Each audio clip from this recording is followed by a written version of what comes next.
All right, so now we move into Unit A, Lesson 5, which is acceleration. This is going to be the first time we start working with problems that involve formula manipulation and dealing with problems that are tending towards or like kind of steering us in the direction of projectile motion. So this is kind of like where things start to turn from. We've now discussed uniform motion, non-uniform motion, aka slight acceleration, and we've done it graphically, but now what we want to do is start introducing the formulas that are going to become critical to us moving forward.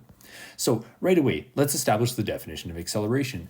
It's simply saying the rate of change in velocity per any given unit of time. And often what we say is this is in velocity being meters per second, and then also we say time is typically in seconds. So I'm going to say velocity, which is in a measure of meters per second most commonly, and then time, which is in a measure of seconds. So how is the velocity changing over a given unit of time?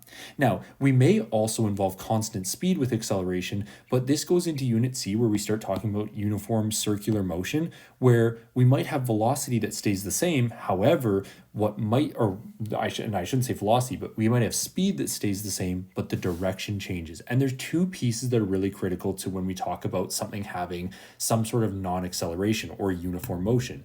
Uniform motion occurs when we have the same speed, same direction. And if we get a situation like we will in Unit C, I'm just going to draw a circle. What we might have is the following. Here is one speed, so I'm going to call this V. I'm going to call this V. I'm going to call this V. And I'm going to call this V on the side here. Now, what we can clearly see is that if I look at these, the magnitudes or the arrows are all the same length. We have the same speed as this object's being flung around the outside. So I could draw it like a ball that is going in a circular path, uniform circular motion. I get this speed that's not changing, but the direction is. It's going from up to then west to then south to then east. It's going in this circular pattern. So in this case, we actually do have acceleration. But the nice thing is we don't really need to focus on that for now. We just want to make that as a note of we may have the same speed, but changing direction, aka accelerated motion. For now, though, let's just think about it as always. There's going to be some sort of overall change in velocity over a given unit of time. Okay, now some important points here. The major one we want to mention here is that acceleration is not the same as velocity, and most importantly, uniform motion is not equal to uniform acceleration. Uniform motion means that we have the same direction, same speed, and then it's being maintained. Uniform acceleration means that the velocity is changing at the same rate per given unit of time. So we need to be very careful with that.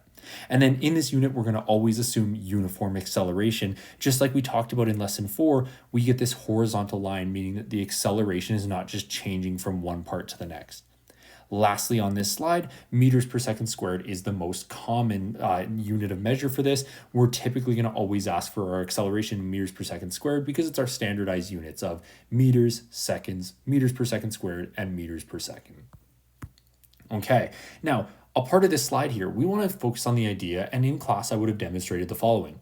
If we talk about ideas of two objects that fall to the earth at some sort of rate, when two objects fall, we say that in a vacuum, they should actually fall at the exact same rate. Now, what is this exact same rate? Two objects, and let's get really specific on this definition here, because realistically, our above part doesn't matter too much to us. In reality, two objects, I want you to include this note, regardless of mass.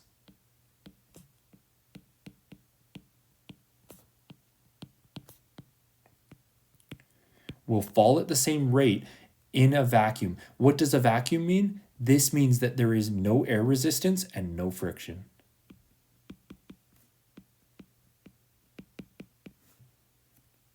And let me make sure I got this here. And I'm just going to short form it as resist and no friction. There we go. So in class, what I did is the demonstration I did to represent this of two objects regardless of mass fall at the same rate in a vacuum. I took, let's say, a whiteboard marker and maybe an eraser, and I dropped them from the same height, and I questioned it, and I said, well, if I have that situation where, let's call this my whiteboard marker. I'm just going to draw like a basic rectangle, and let's call this the eraser, this blue part here. When they dropped, I asked, will they fall and hit the table at different times? Which one will hit first? And the correct answer, if this is the table, they ended up falling at the exact same rate and hit at the exact same time. And so, regardless of mass, these two objects fell. Now, the only counterexample to this was when I had like a piece of paper where it caught a lot of air resistance and there was a lot of that friction through the air. It took a lot more time than something like a whiteboard marker or an eraser. So you got to be looking at this and be like, throughout physics 20, we're just going to ignore air resistance and friction because it allows us to compare objects under the same conditions and under the same rules where we're not accounting for things that might alter performance. So surface area and the overall resistance within the air does play a factor in reality, but for our physics 20 knowledge, we just want to say, let's assume that these things will fall at the same rate regardless of the mass they are, assuming no air resistance and no friction. Really critical. Okay, now a piece here that we want to really key in on is the following. Acceleration due to gravity is the vertical acceleration due to a natural force acting on the object. Now, the reason we use this idea of a uniform negative 9.81, the negative is purely saying that this thing is going downwards. And so what I would highly encourage is that as we go forward, when we're talking about vertical problems, whether it be in kinematics or dynamics, we say positive is up, negative is down. Now, we could really mix this up and we could get really we could get mixy with it and say positive is down, negative is up, but I don't really want to confuse your axis points like this, including we want to treat it like it's mathematics and that it's very comparable to the Cartesian plane. So let's not overcomplicate this if we don't have to. So when we do our calculations, the negative isn't referring to anything in terms of like speeding up or slowing down. What it's talking about is that the acceleration of this natural force is in the negative direction, or in the downwards direction towards the surface of Earth. So when we do our calculations involving acceleration due to gravity, we assume that it's near the surface of Earth, because otherwise, if we are going way higher, later down the road, when we get to a little bit of it towards the end of unit B and C, what we start talking about is that if we go higher off Earth's surface, the gravity magnitude actually decreases. We may see this number, this 9.81, all of a sudden transfer into something like negative 4.0 meters per second squared. And this might be like 900 kilometers off the surface of Earth. That might be an example of like, we go a certain amount of distance off the surface of Earth and the magnitude decreases. But for now, let's just assume that everything is close to the Earth's surface. Therefore, it maintains this overall magnitude of negative 9.81, where negative is it pushing it towards the Earth's surface. Okay, now let's walk through a little bit of a matrix here. We've talked about this with our incline part of lesson 4, but let's really clarify that in terms of positive and negatives and how acceleration should be in these problems. So if I have an object that is traveling in the positive direction, whatever that might be, up or east, and it's speeding up, that means that if it's speeding up in the positive direction and it's also the velocity or the object's moving in the positive, that means that the acceleration is actually positive as well. So I'm going to say acceleration is positive. If it's slowing down, but the object is moving in the positive direction, that means that the acceleration has to be going against the motion of the object, so therefore this is negative. What if the velocity is in a negative direction, but it's speeding up? That means that the acceleration has to be going in the same way as the velocity's direction, meaning they both have to be negative in order for it to speed up. Lastly, if the object is slowing down, yet it's going in the negative direction, the velocity is heading in the negative, but we want to slow the object down, it means it would have to be positive acceleration acting against the object. So remember, positive and negatives don't talk about speeding up or slowing down necessarily. It talks about, if we want to look at this, we have to say that the velocity and acceleration have to go in the same direction, aka positive and positive, or in the case of speeding up in the negative direction, it has to be negative, negative. So positive, positive, negative, negative. This would be it speeding up. They're in the same direction, acceleration and velocity, or they have to be opposite. I have to have a positive acceleration and a negative acceleration, or a negative velocity and a positive acceleration in order for this thing to slow down. They have to be working in opposites of one another. Okay, now if we look at our formula here, this is going to be the formula you're given on your formula sheet. And in fact, here's the annotation I would like you to include there, is that we put our symbols for vector symbols above both of these. Well, here's the equation you're given. It's this one here. But what we want to do is we want to actually say that if that's the one given, the one that we're actually going to use throughout this whole unit that might be better is we want to say acceleration is equal to, and we're going to put velocity final minus velocity initial divided by the change in time. And that's the formula we're going to be using all of today. So the big thing I need you to be aware of is that this is the formula you're given on the sheet. We know that the change, or delta V, is equal to VF minus VI. What we have to do is put that together and say, if we're given this, this is actually the formula we want to work with in order to figure out what the given variable we're looking for is. So for the rest of class, we're going to use this formula here to get all our numbers. Okay, now let's look at the following example number 1 here.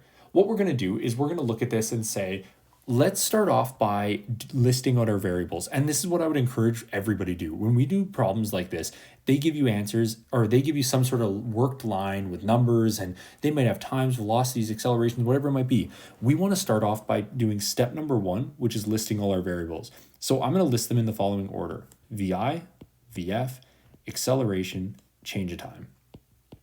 And these are going to be equal, equal, equal, equal. And I'm going to make sure I have my vector symbol above these because they are directional. So an object is starting at rest. As soon as you see that keyword, starting at rest, this means that the VI is equal to 0 meters per second. Right away, that's what you want to write in there as soon as you see that keyword. And it increases its speed to 100 meters per second. So we're going to say it originally is 0 meters per second, and it increases up to positive 100 meters per second. The only reason I'm saying positive is because they didn't specify a direction, so why not make it positive? And we do that in 16.0 seconds. Question mark is, what is the acceleration? Now that we have our variables listed, let's put our equation. Acceleration is equal to VF minus VI divided by the change in time. There we go. Now we're going to substitute our numbers. Acceleration is equal to positive 100, which is the final in meters per second, minus 0 meters per second. You see that I'm putting signs and magnitude and units with all these things because it is directional, it's vector quantities, divided by 16.0 seconds. Well, the exact answer for this one is we're going to get that it is positive 6.25. So acceleration is equal to positive 6.25. And this is meters per second squared. Really critical. And we want to box or highlight our answer, whatever you prefer between those two. That's perfect. So a couple things I'm looking for in these problems is, 1, do we have the right amount of significant digits? We do, because there is 3 and 3. So our answer has 3. I'm looking for you to label your variables, give me the formula, and then plug in the information with units, magnitudes, and directions. That's really critical, and that's your final answer. So getting an answer that's positive, well, our velocity gained up to a positive, and the acceleration is positive, so that should make sense. The velocity and the acceleration go in the same direction. The object is speeding up. Okay, now, if something is at rest, going forward, we want to say that always that the object, if it starts at rest, the VI is equal to 0 meters per second. Just like we said above, and just like I indicated, that is our number 1 indication. So if as soon as you see the keyword at rest, you got to just automatically put in the 0 number. And that could be that it ends at rest, it begins at rest, whatever it might be, you just got to put 0 meters per second. All right, let's try out another example. An object is dropped from a bridge and it takes 5.80 seconds to fall. What is the velocity of the object just prior to hitting the ground? AKA, what is the final velocity? Now, just before we start the problem, what we should have maybe done in the last problem is we want to tackle the assumption first. If something starts at and it's being dropped is essentially saying that the VI is 0. So it's another way of saying velocity is 0 because we're not throwing it. We're just simply holding it above some point and then letting go. So being dropped means 0 meters per second. And for all vertical plane calculations in this unit, we want to assume, again, that there is no air resistance, because air resistance would affect how this thing accelerates or how it changes in its overall velocity. Okay, let's put it together. We're going to put, first of all, our variables. Step number 1, we're going to put VI, VF, acceleration, and change in time. Now, if your variables are listed in a slightly different order, no worries, no problem. But what I do want to see is that you have your vector symbols and you have the right signs. So it starts from being at a drop position, meaning this is going to be 0 meters per second to start. We want to find out the velocity right before it hits the ground, so that's our question mark. Because this object is being dropped, it experiences a downwards free fall acceleration of negative 9.81 meters per second squared, and it does this in a time of 5.80 seconds. Okay, now, if we have our variables all listed, now we can go to our formula. Step number 2, acceleration is equal to VF minus VI divided by the change in time. Now, to figure out VF, what we're going to first have to do is multiply by the change in time. So I multiply both sides by the change in time, and this gives me acceleration multiplied by the change in time is equal to VF minus VI, making sure to have our vector symbols above. Now, in order to fully finish this before we put the numbers in, I'm going to put plus VI to both sides because I have to add that in order to isolate VF. Therefore, VF is equal to acceleration times the change in time plus, and I got to make sure that's a plus, not multiplied, plus VI. Okay, let's plug everything we know about this. First of all, VI is 0. We know this is 0 meters per second because it says it's being dropped. Therefore, if I plug in my values, VF is equal to negative 9.81 meters per second squared. Remember, I need direction, magnitude, and the units multiplied by the time, which was 5.80 seconds. I get a final answer for VF, which is equal to, and let's make sure I get the exact answer here.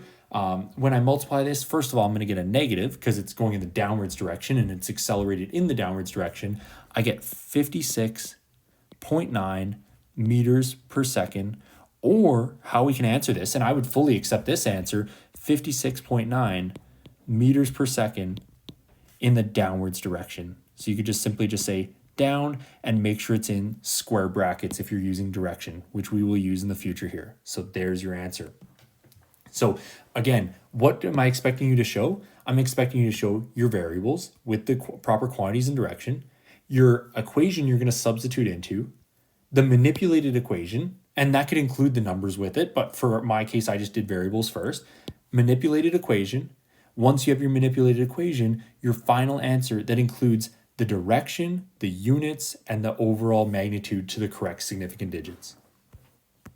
Okay, example 3, let's go through this one. Again, we're going to start off with labeling our variables. Let's do it. So here's what I have. If I go number 1, an object is thrown directly downwards. Now it's being thrown. It's not being dropped. So the VI is definitely not 0. It's thrown downwards from a bridge at 25 meters per second. It takes 4.5 seconds to fall. What will be the object's final velocity just before it hits the ground? Okay, let's list the variables. VI is equal to, I'm going to list it out, negative 25.0 meters per second. More on that in just a second. VF is equal to, we don't know. Acceleration, this object is in free fall, so it's negative 9.81 meters per second squared. Again, more information on the negative in just a second. The change in time is equal to 4.50 seconds. Okay, now for step number 2, we're going to build out the equation here. I'm going to say that the acceleration is equal to VF minus VI divided by the change in time. Well, the nice thing is we just put together this formula on the previous page. So rather than redoing the algebra, I'm just going to write out the equation. The velocity final is equal to acceleration times the change in time plus your velocity initial. Now, velocity initial is not 0, so we have to add it here. Here's what we're going to do. Negative 9.81 meters per second squared multiplied by the time, which was 4.50 seconds, plus the negative 25.0 meters per second. So it's really important when I look at this here, this is operational. We added them by operation. The negative is the sign that indicates direction. Do not mix those up. Really important thing here. So VF is equal to, therefore our velocity final in this problem is equal to, well, I know it's going to be a negative just based on the overall visual appeal of this, but then I go 69.1 meters per second. Or my other answer would be saying this is equal to 69.1 meters per second in the downwards direction. And using square brackets because we're indicating some sort of direction. So I can say VF is equal to either one of these. Both of these would get you full marks, would be acceptable. But just remember, on a unit test, it could appear either way, especially on a multiple choice. Could be either way. On a written response, I don't really care as long as you put either the negative or down, indicating the proper direction here. Now, again, I said, why did we put the negatives here for negative 9.81 and negative 25? This comes down to the index we're always going to use, whether it be forces, whether it be kinematics, whether it be later down the road in terms of energetics. We want to consider positive to be up negative to be down. And that's purely just to keep everything consistent between the mathematics courses and physics. We can play around with these axes if we want, but I don't really want to because that can create a lot of confusion. So here's our work for this, where we're always just going to assume up is positive, down is negative, and it's going to keep everything really straightforward and make sure that you're uniform between courses. Okay, now example number 4, this is our last example for this class. When we look at this example, let's go through this together. So a ball is thrown directly upwards at a velocity of positive 24. It comes back down to the same vertical height as it was thrown at. Okay, well, what we want to be thinking at is let's try and draw a visual of what's actually happening here. So maybe in the, I will do possibly even just like down here, if I can fit it here, I think I can. Let's try and draw the visual. In the upwards direction, ball is thrown up. The ball then reaches a maximum height and comes back down. Now, let's label this. At the very peak, we know that this is going to be 0 meters per second. This is that highest point, and I'm going to put that in brackets. Highest point. On the very bottom, we start at positive 24 meters per second. So along the side here, I'm going to say that our first velocity, v1, is equal to positive 24.7 meters per second. On the way down, what we should expect here is that, well, by symmetry, it should be the same thing, just in the negative direction. So I'm going to put v2, or the return velocity at that given section, is negative 24.7 meters per second. And just to be very, very clear, I'm putting a dot where those velocities occur because the velocity is changing. It's an accelerated problem. So the positive 24.7 is indicated by the blue dot. Then the red dot indicates what the velocity is at that specific point. And this is what we're going to consider to be our start/end point, or where we start the velocity and then where it comes back down to in terms of its ending velocity. Now let's answer the questions based on this. Ball is thrown up, it then comes back down. What was the velocity's object at the highest point? It's 0 meters per second. And that's because this is where it transitions, and I'm gonna even write it like that, transitions from, from a positive velocity to a negative velocity.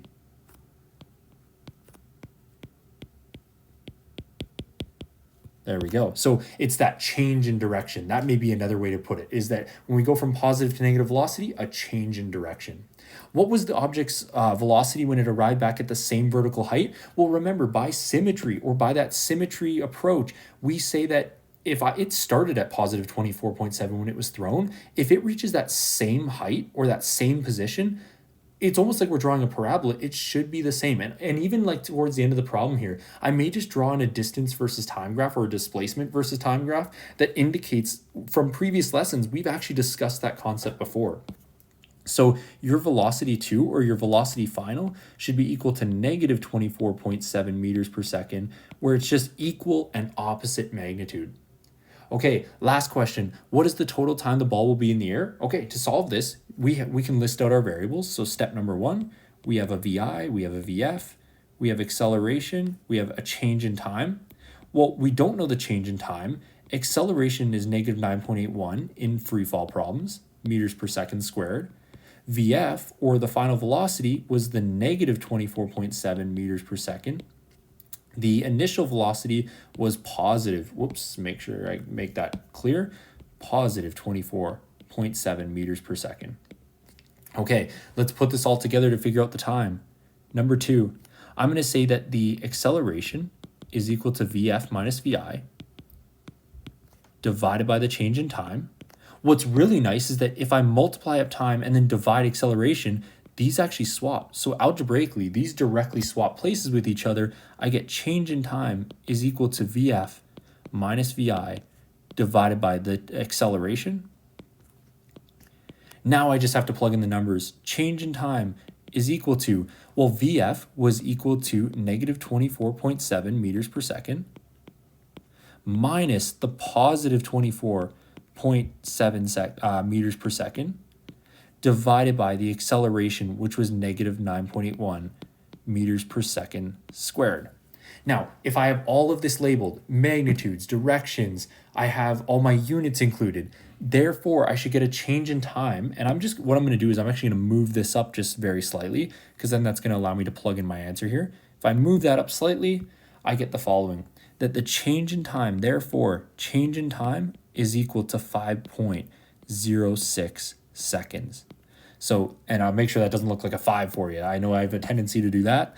5.06 seconds, highlight it. There we go.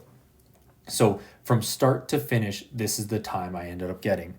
Now, just to make sure that it's not, it might even be 5.04. I just want to make sure with that. So 24.7 divided by 9.81.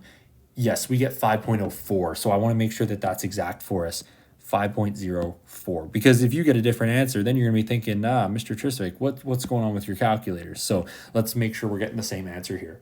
Now, another approach you could have done is, rather than thinking about this in terms of calculating total time from start to finish, figuring out velocity initial and final, what you could do is you could actually solve it half and half. We could use the idea that we knew this velocity. We knew this velocity when it reaches the very peak.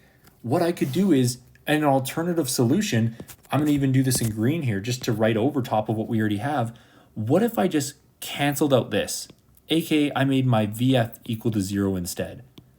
Well, what that would be doing is calculating the total time it takes to reach just the top.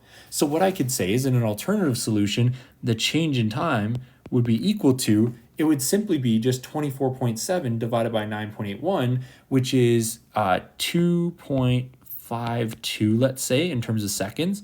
And then if I wanted my total time, or the total change in time, I have to double my change in time. So this would become 5.04 seconds. So regardless of if I do it separately or I should say part by part, if I want to do it half and half and then just double it, or I can figure out my final velocity and then just use the final velocity versus the initial velocity and solve it that way, great. But the one way in green was just saying, if I can calculate the time up, it equals the time down. So time up equals time down. Therefore, I can figure out the total time. Or what you can do is figure out, what is the velocity up, what is the velocity down at a certain point. And if you know that entire journey in terms of its description by velocity, you can just calculate the total time right away without having to go one up and then double it to get the overall time of 5.04. Now, what I really want to do is just make sure that we talk about the final point of, let's make sure we understand the idea of an object going in the positive direction versus the negative direction, what it means to speed up versus slow down. And that's where our final question is going to send us off here. A final thought: if an object is being rolled up an incline and it comes back down to where it started from, how come it has uniform negative acceleration? We've talked about this in lesson 4, but I really want to recap this so that we are all on the same page with this one. And what I'm going to do is I'm going to encourage you to draw out a displacement versus time graph just on the right-hand side here. So on the right-hand side of this, I'm just going to draw this out here, a basic D versus T, or displacement versus time. So displacement, time. I then want you to draw over this a graph that would represent some sort of parabolic shape or some sort of accelerated motion over time. And so this thing, to make it perfectly symmetrical, I'm going to try my best there. There we go. Okay, here's what we're going to do on top of this. We're going to draw our positive and negative axes. So meaning that up is positive, down is negative.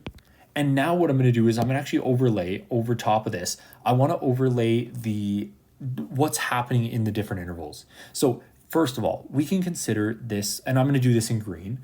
If I look on the upwards direction here, if the ball is rolling up the incline, we consider this to have a positive velocity. It's moving up. But what is actually happening? It's approaching a velocity at the very top of 0 meters per second. And because this is our transition point and it approaches 0 meters per second, it actually means that the object is facing some sort of acceleration in the opposite direction. Now, what is the opposite direction for us? It is a negative acceleration. So I'm just going to maybe backpedal that a little bit and put clearly negative acceleration. The ball is rolling up the incline. It's losing its overall velocity as we go. Now, what's happening on the opposite side is the following. I'm going to draw on the other way. Once it reaches the top, it starts going back down.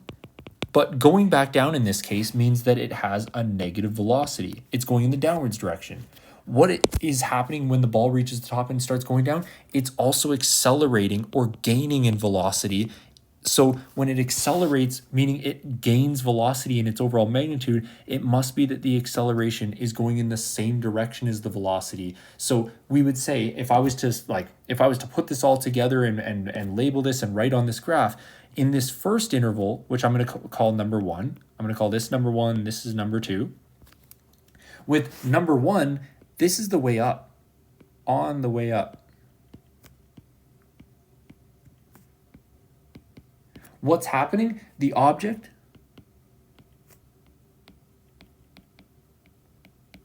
is slowing down,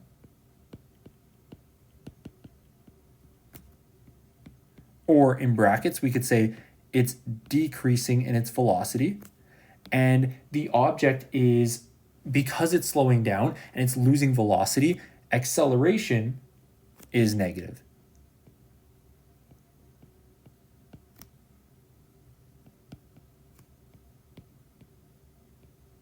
So we have a positive velocity and a negative acceleration. And so I'll summarize it by the following: positive velocity, negative acceleration. They're opposites of one another. Whereas in number 2, when we have an object that's speeding up, on the way down,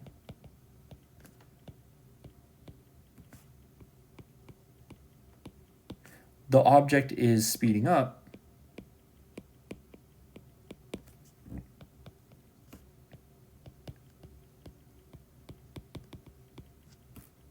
or what we could say is gaining velocity, increasing in its magnitude of velocity.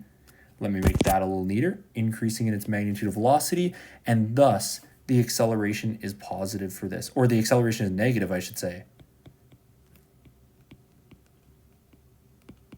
because it is going in the same direction as the velocity. So negative velocity, we have negative acceleration.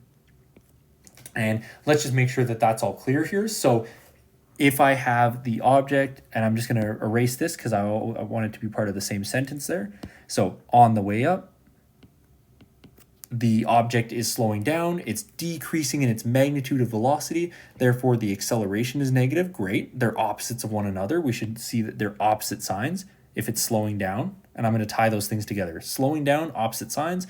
On the way down, the object is speeding up, aka they have the same sign. And that could be both positive, both negative. But in the case of the ramp that they're talking about, I want us to treat it like it's this parabolic shape where we're going up the ramp and then down the ramp.